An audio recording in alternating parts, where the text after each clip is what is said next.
नमस्कार, मैं हूं आपके साथ मोनिका गुप्ता और आप देख रहे हैं हर खबर।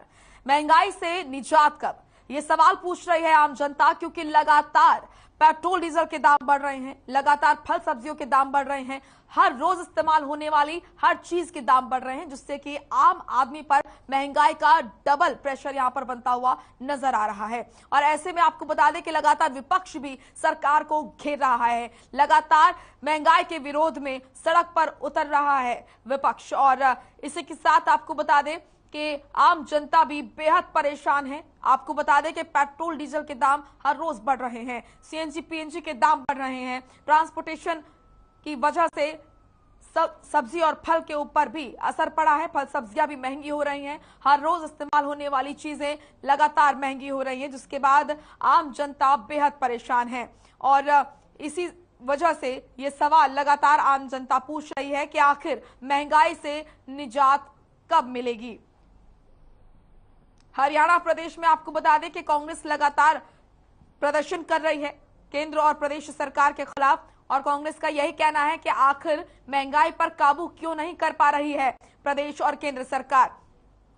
आपको बता दें कि लगातार आउट ऑफ कंट्रोल होते नजर आ रहे हैं पेट्रोल डीजल के दाम, सीएनजी के दाम भी लगातार बढ़ रहे हैं, हर रोज इस्तेमाल होने वाली चीजों के दाम लगातार बढ़ रहे हैं, चाहे वो फल सब्जी हो, अनाज हो, पेट्रोल डीजल हो, सीएनजी पीएनजी हो, गैस सिलेंडर के दाम हो। लगातार दाम बढ़ने से आम जनता पर दोहरी मार यहां पर महंगाई की पड़ती हुई नजर आ रही है। और इसीलिए आम जनता सवाल पूछ रही है कि आखिर कब मिलेगी इस बढ़ती महंगाई से निजात। कोरोना काल में जिस तरीके से लोगों ने अपना रोजगार खोया, अपने बिजनेस में लॉस झेला और कई बुरे दिन देखे, इसके बाद जब जीवन पटरी पर लौटा, उसके बाद अब महंगाई की मार ने लोगों की कमर तोड़ दी। लगातार पेट्रोल डीजल के बढ़ते दाम की वजह से, सीएनजी पीएनजी के बढ़ते दाम और साथ ही साथ घरेलू गैस सिलेंडर के दाम लगातार बढ़े, इससे आम जनता कहीं ना कहीं बेहद परेशान है। ये वो चीजें हैं जो कि हर रोज इस्तेमाल होती है और इसको अवॉइड नहीं किया जा सकता है, जिसकी वजह से ना चाहते हुए भी लोगों के जो जेब पर है वो असर पड़ रहा है। और आम जनता लगातार सरकार से ये सवाल पूछ रही है कि आखिर इस बढ़ती महंगाई से कब मिलेगी निजात। और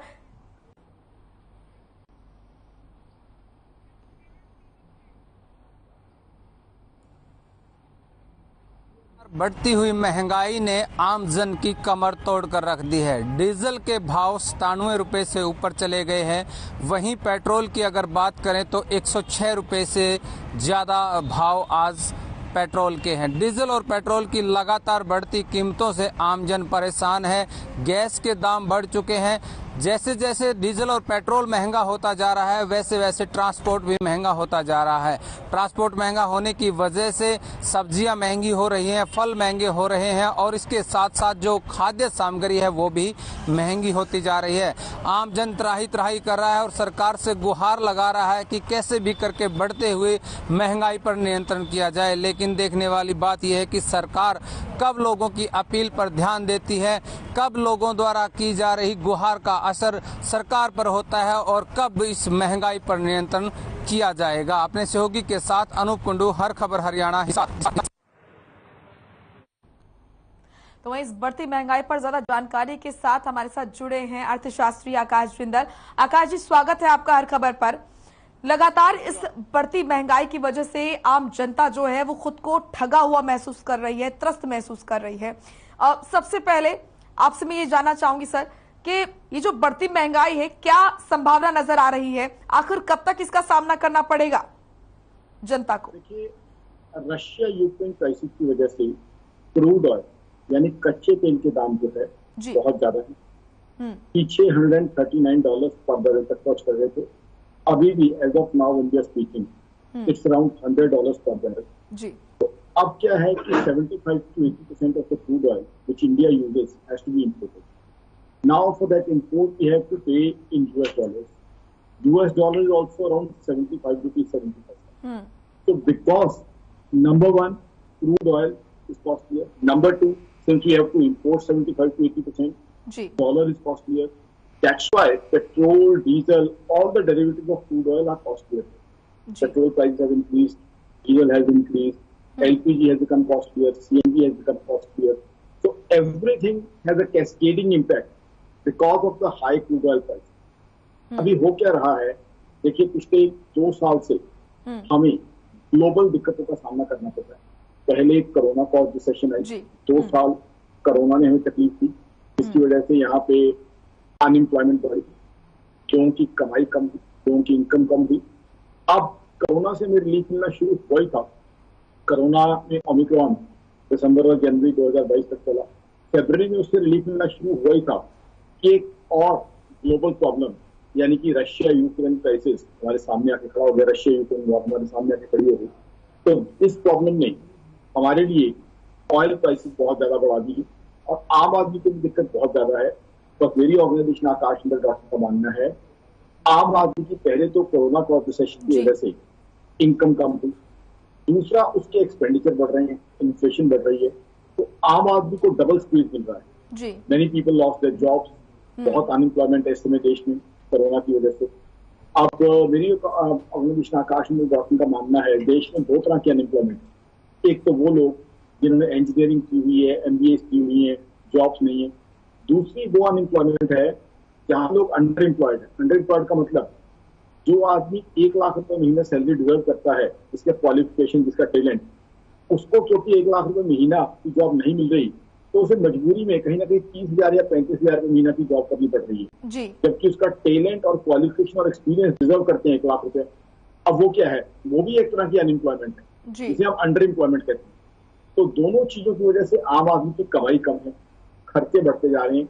तो ऐसे में सरकार को आम आदमी को रिलीफ देना चाहिए। अब सरकार के पास रिलीफ देने का तरीका क्या है? पहले तो रशिया के साथ क्रूड ऑयल की डील होने की संभावना है, जहाँ डिस्काउंट पे रशिया से क्रूड मिल सकता है, करीब 35% के आसपास डिस्काउंट मिल सकता है। तो रशिया से डिस्काउंटेड क्रूड लेना चाहिए।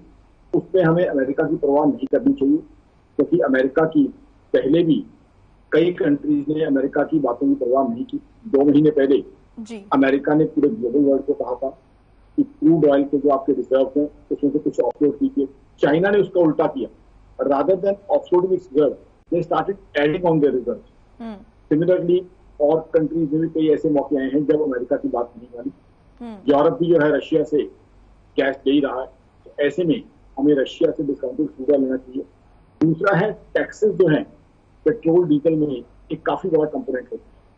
2 तरह के टैक्स हैं हिंदुस्तान में, सेंट्रल गवर्नमेंट जो सेंट्रल एक्साइज देती है, स्टेट्स जो वैट देती है।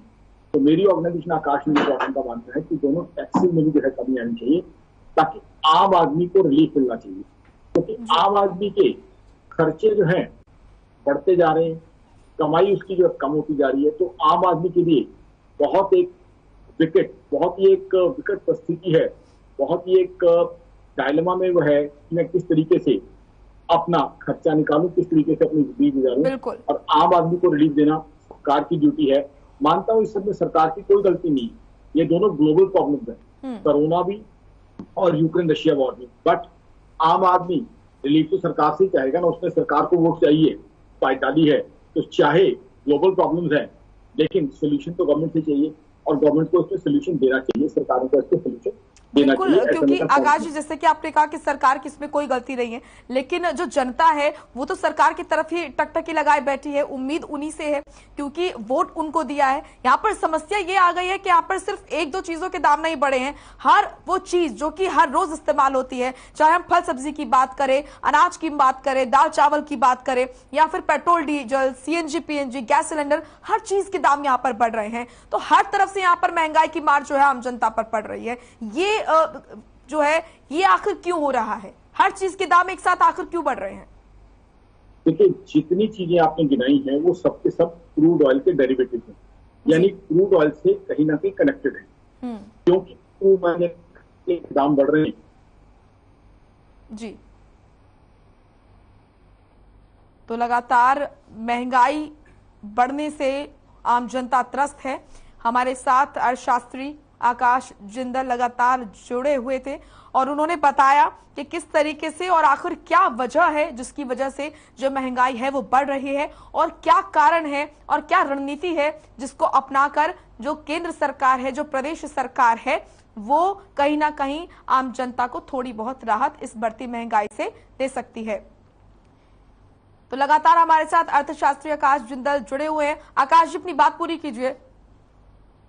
तो उस कारण जो है चीजें महंगी हो रही है। अब आम आदमी के लिए मैं सिंप्लीफाई करूंगा एक एग्जांपल। आज गोभी की सब्जी है, गोभी की सब्जी ऐसी है जो मेरे घर में, आपके घर में, हमारे देखने वाले सभी के घर में बनती है।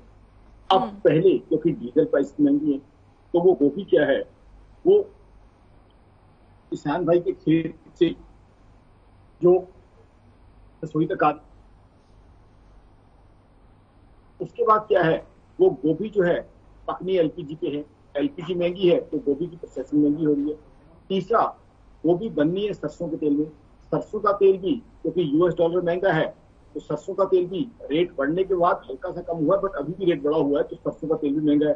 तो तीनों चीजें महंगी होने के कारण पहले तो वो गोभी घर पे महंगी आ रही है, फिर उसके लिए गैस जिसके ऊपर पकाना है वो महंगी है, फिर सरसों का तेल जो उसमें उसको पकाना है वो महंगा है। तो वो गोभी की सब्जी किसान के खेत से लेके आकाश जिंदल की थाली तक पहुंचते पहुंचते बहुत महंगी हो जाती है।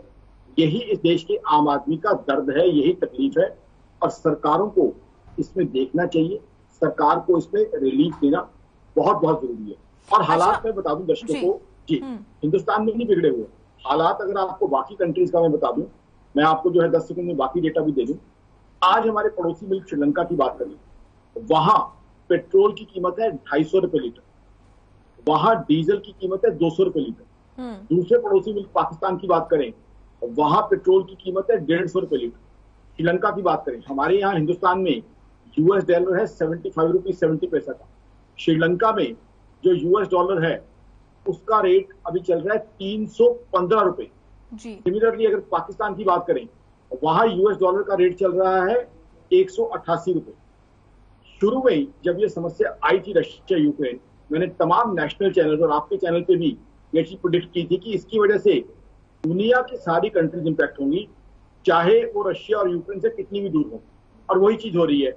मैंने उसमें कहा था कि इवन सदर्न अमेरिका की कंट्रीज जो है इससे इंपैक्ट होंगी। आकाश जी, सदर्न अमेरिका की कंट्री है पेरू। हाँ। अब वहां पे फ्यूल प्राइसेस इतने बढ़ गए हैं कि वहां सरकार और प्रोटेस्टर्स के बीच में क्लैश हुए और 5 लोग फ्यूल प्राइसेस के अगेंस्ट प्रोटेस्ट करते हुए मारे गए।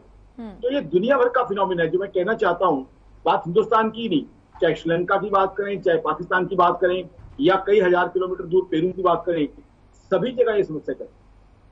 ठीक है, हमारे साथ बीजेपी प्रवक्ता विजेंद्र नेहरा भी जुड़ चुके हैं, उनसे ही बात कर लेते हैं। विजेंद्र जी, स्वागत है आपका हर खबर पर। जिस तरीके से लगातार महंगाई बढ़ रही है, आम जनता बहुत ज्यादा त्रस्त है। आप भी जब कभी निकलते होंगे सड़क पर तो कोई ना कोई कहता हुआ नजर आता होगा कि पेट्रोल डीजल के दाम कुछ ज्यादा ही बढ़ रहे हैं, फल सब्जियों के दाम बढ़ रहे हैं। तो इस पर क्या कहेंगे आप, क्योंकि आम जनता तो सरकार को कोस रही है। देखिए मैडम, आज पूरी दुनिया के अंदर जिस तरह का एक माहौल है, दुनिया में युद्ध के हालात हैं, कई देशों की अर्थव्यवस्था पूरी तरह से खराब हो चुकी है। कहीं ना कहीं पूरी दुनिया के अंदर जिस तरह से तेजी से महंगाई बढ़ी है, पेट्रोल डीजल के जो रेट बढ़े हैं, कच्चे तेल के जो प्राइस जो लगभग 63 रुपए के आसपास कच्चे तेल का प्राइस था, आज वो 120 से ऊपर पहुंच चुका है। तो इन चीजों का निश्चित रूप से भारत के ऊपर फर्क पड़ा है। लेकिन जिस अनुपात में पूरी दुनिया के अंदर महंगाई बढ़ी है, भारत के अंदर फिर भी भारत सरकार ने उसको बहुत कंट्रोल करने का काम किया है। और सरकार ने कई बार पेट्रोल डीजल के ऊपर अपने टैक्स को घटाकर आम जनता को राहत देने का भी काम किया है जी। और वर्तमान समय में अगर मैं बात करूं तो कोरोना की इस वैश्विक महामारी के कारण सरकार के पास जो आय के साधन है उसमें कमी आई है और सरकार का खर्चा कई गुना बढ़ा है।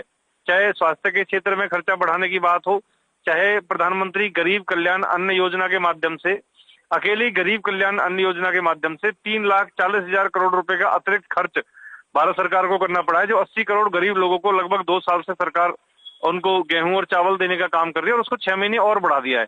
इसके अलावा करोड़ों रुपए के जो वैक्सीन मुफ्त में इस देश के अंदर लगी है। इसके अलावा विजेंद्र जी, जो आप जो भी कह रहे हैं, ठीक है, पे वो मैं समझ रही हूँ। आप जो भी कह रहे हैं मैं समझ रही हूँ, आपकी बात को भी मैं सही कहती हूँ। लेकिन विपक्ष का यहाँ पर कहना है कि अपने समय में जो समस्याएं हैं उनको रखते हुए ये बताया जा रहा है कि आखिर क्यों महंगाई बढ़ रही है। जब कांग्रेस थी सत्ता में तब तो सड़कों पर उतरा जा रहा था, जब 50 रुपए पेट्रोल की कीमत थी तब निकला जा रहा था सड़कों पर, तो तब की परेशानी क्यों नहीं समझी गई? देखिए, मैं आपको बताना चाहूंगा कि कांग्रेस के समय में हरियाणा प्रदेश के अंदर अगर मैं बात करूं तो 400 गुना तो इन्होंने कर्जा बढ़ा दिया था। महंगाई चरम पे थी। और उस समय मैडम जो वैश्विक हालात इस समय पूरी दुनिया के हैं, जो कोरोना की महामारी आज फैली हुई है, जब कांग्रेस का शासनकाल था उस समय दुनिया में इस तरह के हालात नहीं थे। आज चुनौतीपूर्ण माहौल है, पूरी दुनिया के अंदर माहौल खराब है। उस समय माहौल बिल्कुल ठीक था। उस समय भी इन्होंने महंगाई इतनी बढ़ाई थी कि एक गाना उस समय बना था कि सखी सैया तो खूब ही कमात हैं, महंगाई डायन खाए जाते हैं। महंगाई के ऊपर बॉलीवुड में गाने तक उस समय बनते थे और इतनी महंगाई थी कांग्रेसी राज्यों में। और मैडम सुनिए, एक बात और बताना चाहूंगा मैडम, सुनिए, अगर कांग्रेसी मित्र ये कहते हैं कि पेट्रोल डीजल ज्यादा प्राइस है, तो आज पूरे देश के अंदर सबसे ज्यादा महंगा पेट्रोल अगर कहीं मिलता है तो महाराष्ट्र में और राजस्थान में मिलता है। विजेंद्र जी हमारे साथ अर्थशास्त्री आकाश जिंदल जी भी लगातार जुड़े हुए हैं, वो भी कुछ कहना चाह रहा है। आकाश जी बोलिए। देखिए, सरकार की मजबूरियां मैंने अभी बताई, इंटरनेशनल सिचुएशन भी मैंने बताई। अभी मेरे मित्र जो है एक गाने की बात कर रहे थे, सखी सैया तो खूब ही कमात है, महंगाई डायन खाए जाते हैं। मैं तमाम नेशनल चैनल पे भी इस गाने का जिक्र करके हटा हूँ। बीजेपी की मैं पूरी इज्जत करता हूँ। मोदी साहब ने जो वैक्सीनेशन का काम किया, पैन इंडिया फ्री अनाज हमारे गरीब भाई बहनों को दिया, बहुत अच्छा किया, मोदी साहब को सैल्यूट करता हूँ। लेकिन आज सिचुएशन इस गाने से भी ज्यादा खराब है, क्योंकि अब इस गाने को ऑल्टर करना पड़ेगा। पहले था कि सखी सैया तो खूब ही कमात है, महंगाई डायन खाए जाता है। अब कोरोना की वजह से सखी सैया तो कम कमात है, ऊपर से महंगाई डायन खाए जाता है। अब डबल इम्पैक्ट है, तो कहीं ना कहीं इस गाने को ऑल्टर करना पड़ेगा।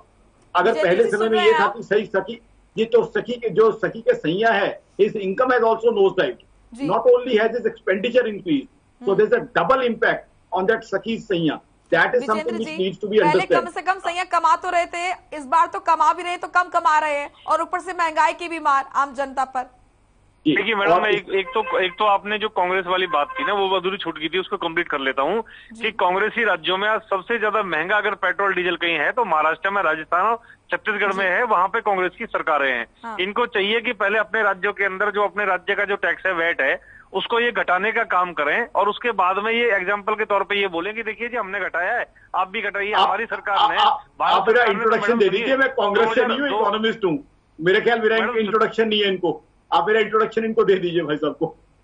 जी नहीं सर, वो आपको नहीं बोल रहे हैं, दरअसल मैंने ही उनसे सवाल किया था, वो उसी का जवाब दे रहे हैं। हाँ नहीं, मैं सवाल कर रहा हूँ, मैं आपकी बात नहीं कर रहा हूँ मैं, लेकिन मैडम ने जो सवाल किया था ना कि कांग्रेस लोग सवाल उठा रहे हैं। देखिए, भारत सरकार ने तो 2021 के एंड में 5 और 10 रुपए के आसपास जो टैक्स था ना, वो घटाया था पेट्रोल डीजल के ऊपर। वर्तमान समय में बड़े चुनौतीपूर्ण सरकार के सामने परिस्थिति है। आज हमें किसान भाइयों के लिए पीएम किसान सम्मान निधि के तौर पे 1.5 लाख करोड़ रुपए उनको भी हमें देना है। पीएम जन आवास योजना के तहत भी उनको मुफ्त में घर बना के देने हैं। आयुष्मान भारत योजना के माध्यम से मैडम 50 करोड़ लोगों को 5 लाख रुपए तक का मुफ्त में इलाज भी देना है।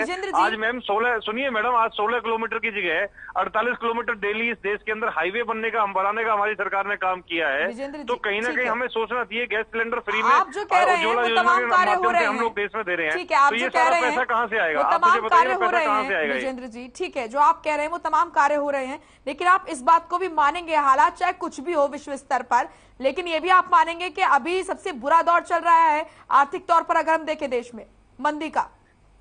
मैडम देखिए, पूरी दुनिया में बुरा दौर चल रहा है, लेकिन भारत में फिर भी अच्छा दौर चल रहा है। भारत की जनता तो आपसे उम्मीद लगाए बैठे हैं ना। मैडम आप मेरी बात तो सुन लीजिए, आपने सवाल किया उसका जवाब तो ले लीजिए। पूरी दुनिया के अंदर माहौल खराब है। आपने देखा है, आपको पता है कि यूक्रेन में और रूस के बीच में युद्ध चला हुआ है। श्रीलंका के मुफ्त के चक्कर में जो केजरीवाल मॉडल है, मुफ्त के चक्कर में वो बर्बाद हुआ पड़ा है श्रीलंका। पाकिस्तान में कितना बड़ा हालात है, वहां की सरकार जाने पे है, और जो दूसरे देश है उनमें कितने बुरी हालात है। भारत ने फिर भी स्थिति को संभाला हुआ है और हमारे यहाँ पे चीजें नियंत्रण में है, और देश का तेज गति के साथ में माननीय प्रधानमंत्री नरेंद्र मोदी जी के नेतृत्व में विकास हो रहा है। और हरियाणा प्रदेश के अंदर भी हरियाणा सरकार माननीय मुख्यमंत्री मनोहर लाल जी के नेतृत्व में बहुत अच्छा काम कर रही है। निश्चित रूप से कह नहीं रही कि काम नहीं हो रहा, विकास नहीं हो रहा, मैं ये कह ही नहीं रही हूँ, लेकिन आप इस बात को भी मानेंगे ना कि अगर हम मंदी के दौर की बात करें तो सबसे बुरा दौर चल रहा है। नहीं, भारत में मंदी नहीं है मैडम, आप देखिए ना, भारत में तो तेज गति के साथ विकास हो रहा है। लगातार जुड़े हुए हैं अर्थशास्त्री, उनसे जरा मैं जान लेती हूँ। आकाश जी, अगर हम बात करें मंदी की, तो किस तरह का दौर चल रहा है अभी भारत में? क्या स्थिति ठीक है या फिर सबसे बुरा दौर? क्योंकि विपक्ष तो यह बोल रहा है। उधर से काट, इसमें कोई शक नहीं है कि भारत दूसरी इकोनॉमीज के मुकाबले से ज्यादा अच्छा चल रहा है। अभी मैंने खुद ही आपको पाकिस्तान का एग्जांपल दिया, श्रीलंका का एग्जांपल दिया, पेरू का एग्जांपल दिया। भारत की खुद की रिकॉर्ड की हम बात करते हैं आकाश जी, अगर भारत के खुद की रिकॉर्ड की हम बात करते हैं शुरू से लेकर अब तक, क्या कहती है स्टडी? जी, मुझे उसका जो है जवाब देने का मौका दीजिए। तो इसलिए ये स्टडी कहती है कि आज की तारीख में मोदी साहब के एफर्ट्स की वजह से भारत की इकोनॉमी संभली हुई है, इसमें कोई शक नहीं है। भारत की इकोनॉमी दूसरों से बेटर है और उसका डेटा भी देता हूँ आपको। भारत से इस कैलेंडर ईयर, और ये डेटा आकाशंदल या आकाशंदल.in का नहीं है, ये ग्लोबल एजेंसी का डेटा है, 9% की जीडीपी ग्रोथ एक्सपेक्ट की जा रही है, जो कि वर्ल्ड में फास्टेस्ट है। पूरी दुनिया की एक्सपेक्टेशन है कि 3.5% की जीडीपी बढ़ेगी, भारत 9% पे बढ़ने की संभावना रखता है। यूरोप 3% पे बढ़ने की संभावना रखता है, जबकि हिंदुस्तान उससे 3 टाइम्स फास्टर 9% पे बढ़ने की संभावना रखता है। अमेरिका, जो कि एक रोल मॉडल इकोनॉमी मानी जाती है, उससे ग्रोथ एक्सपेक्टेड है 3.5% की, हिंदुस्तान से 9%।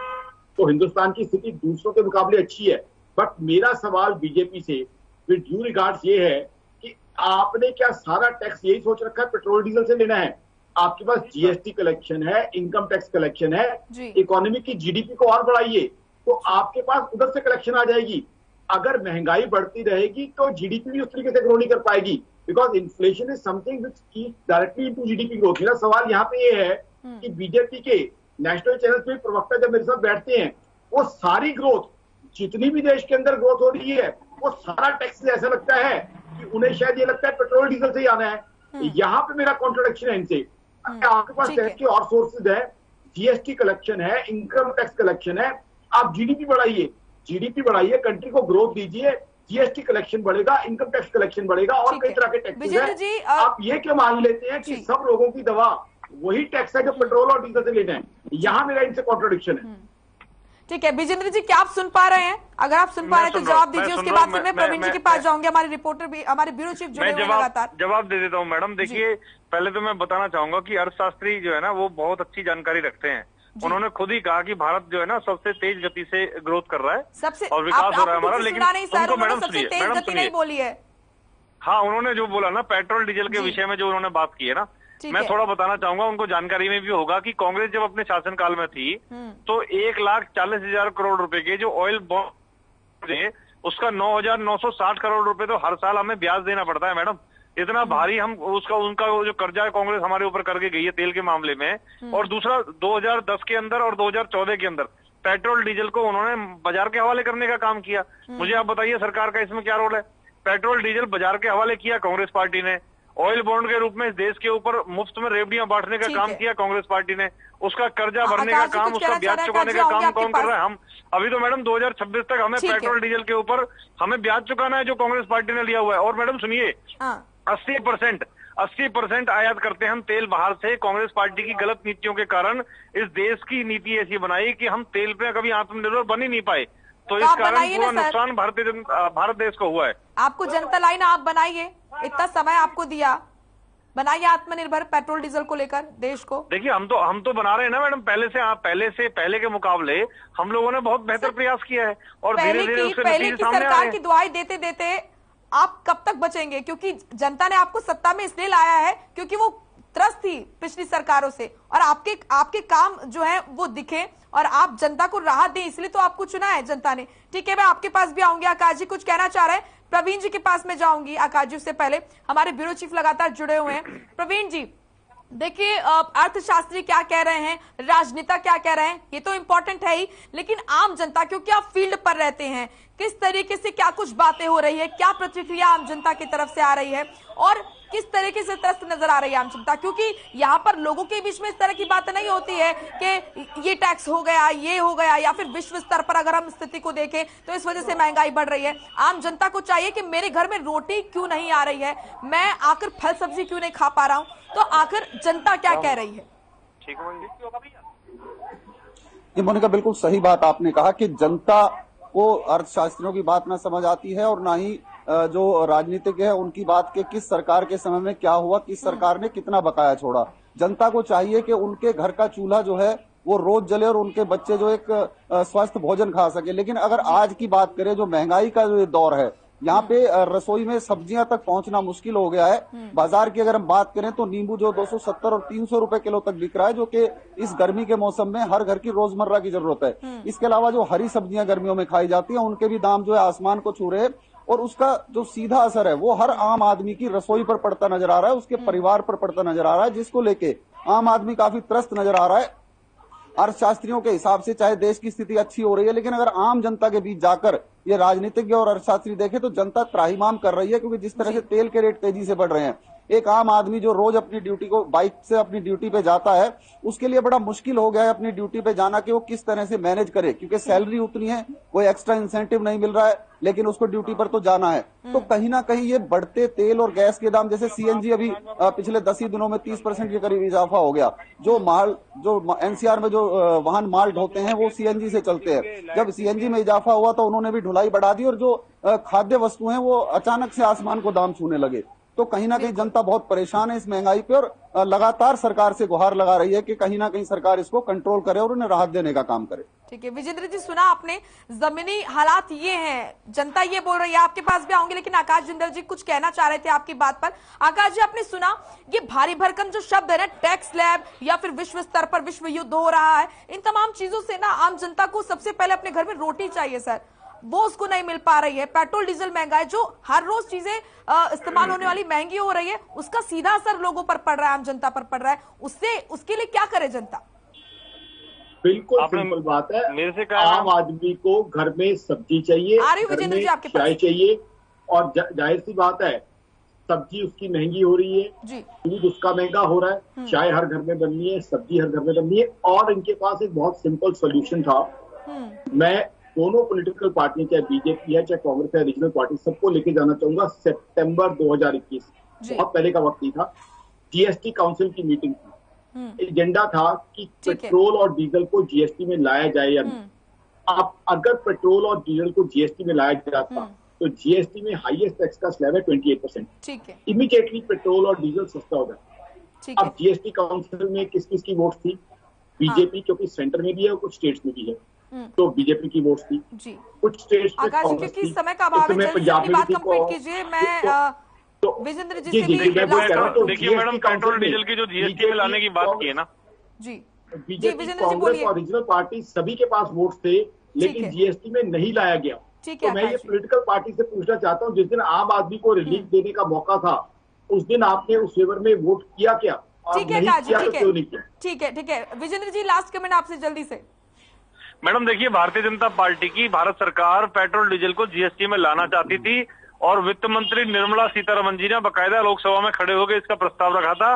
कांग्रेस पार्टी ने इसका विरोध किया। कांग्रेस पार्टी के कारण पेट्रोल और डीजल जीएसटी में नहीं आ पा रहे हैं। आप कांग्रेस पार्टी से समर्थन कराइए, भारत सरकार इस प्रस्ताव को लाने के लिए तैयार है। हम लोग चाहते हैं पेट्रोल और डीजल जीएसटी में आए और आम जनता को राहत मिले, लेकिन क्योंकि कांग्रेस पार्टी इसका विरोध करती है, इस कारण से प्रस्ताव नहीं आ पा रहा है। प्रदेश में आप हैं, तब भी आपको विपक्ष की मदद चाहिए। ठीक है, विपक्ष की मदद भी जरूरी होती है, लेकिन आम जनता यही पूछ रही है कि आखिर महंगाई से निजात कब तक मिलेगी। बहुत बहुत शुक्रिया, आपका वक्त का अभाव है इसलिए आप सभी को यहीं पर रोकना चाहूंगी। आप तीनों का बहुत बहुत शुक्रिया, आकाश जी आपका, विजेंद्र जी आपका और नवीन जी आपका भी, प्रवीण जी आपका भी बहुत बहुत शुक्रिया। तो आम जनता यही सवाल कर रही है कि आखिर महंगाई से निजात कब मिलेगी। ये बड़े बड़े शब्द, चाहे वो विश्व स्तर पर युद्ध हो या फिर टैक्स स्लैब हो, इससे जनता को मतलब नहीं है। जनता को चाहिए अपने घर में रोटी। आखिर कब जनता को सस्ते सामान मिलेंगे, फल सब्जी और पेट्रोल डीजल के दाम कब गिरेंगे? चलिए फिलहाल इस बुलेटिन में इतना ही। आप देखते रहिए हर खबर। नमस्कार।